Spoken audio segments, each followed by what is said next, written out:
A few videos back I asked you to consider what was going on. I asked you to consider you.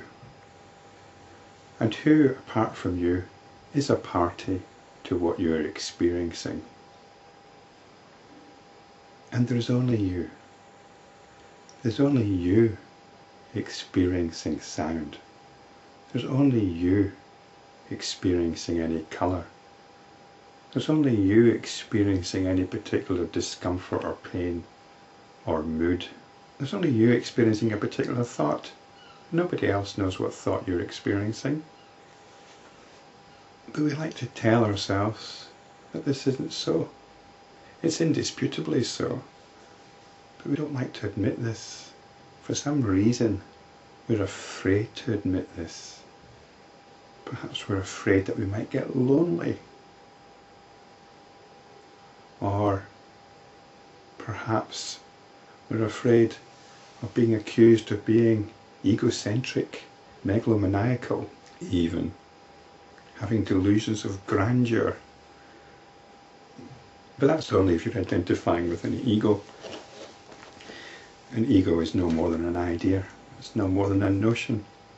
There is only this experiencing happening, and you are at the centre of it.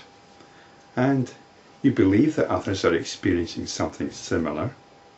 You believe that there are others. Because we've got this huge need to believe in others. Some time back I mentioned the film Castaway with Tom Hanks, who was isolated on an island for a long time, and he eventually builds up this relationship with a beach ball with a face painted on it. This becomes his other. He creates an other. This is our basic tendency. That gives us a way of interacting, so that we can interact, so that we can come away from this realization which we perhaps find too freaky. That there is only this centre of experiencing. It's not to be afraid of, though. It's nothing to be feared or afraid of. It's something which is the avenue to bliss. This is the bliss of consciousness. Isn't it curious that we have this dreadful fear, that we flap around trying to find a reason why reality is not as it is? So all these notions, not only notions of other, but notions of self, they're all notional. Every idea, every understanding that we have is removed from the essential experiencing that is going on right here, right now. This is the cosmos.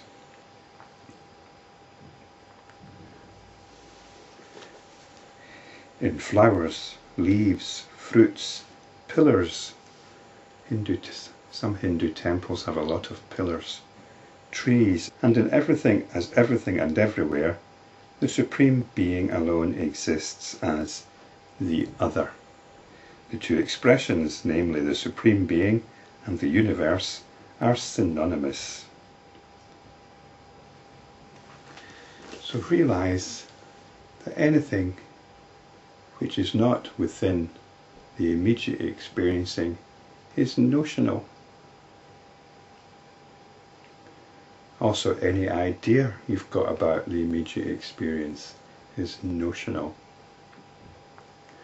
This is all consciousness. It's like a dream. Everything in a dream is notional.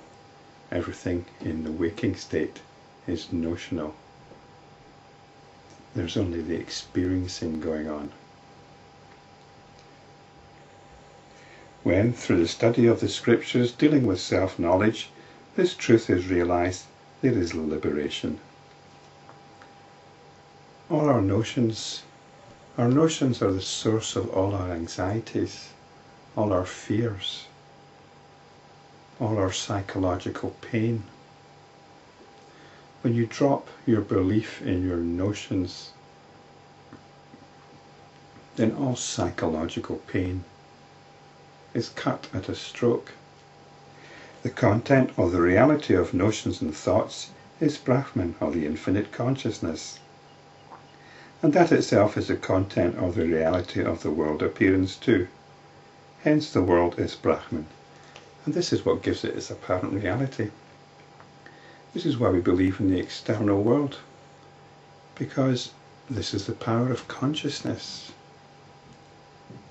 This is the immediacy of consciousness. This is the reality of consciousness.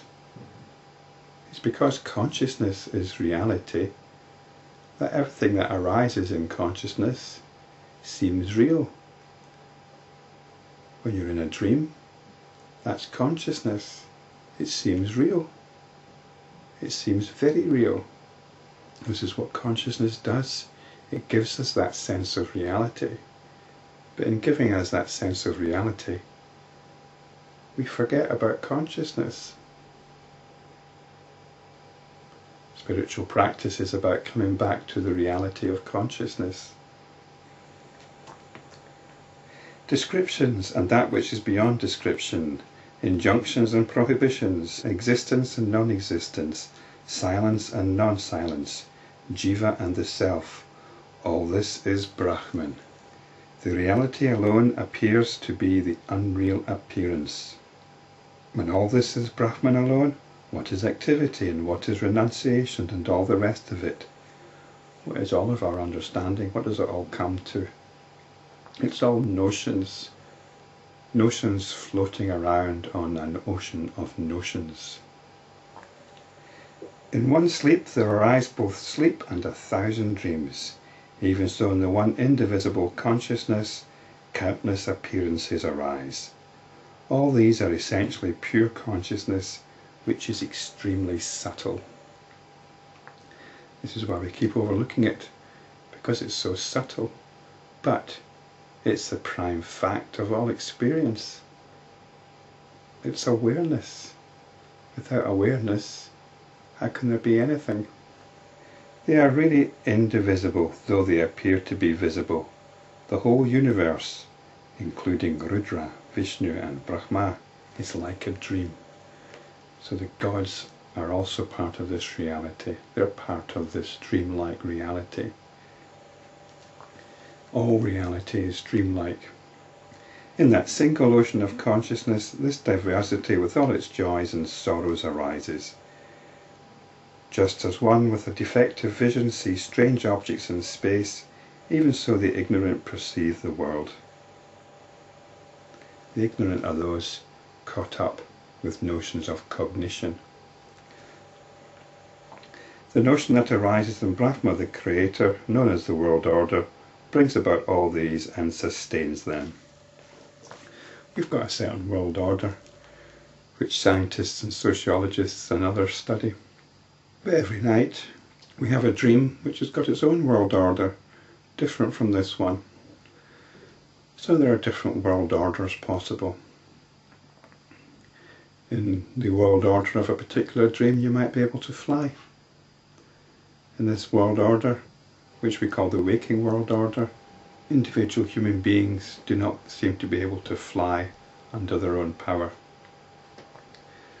But who knows? Who knows?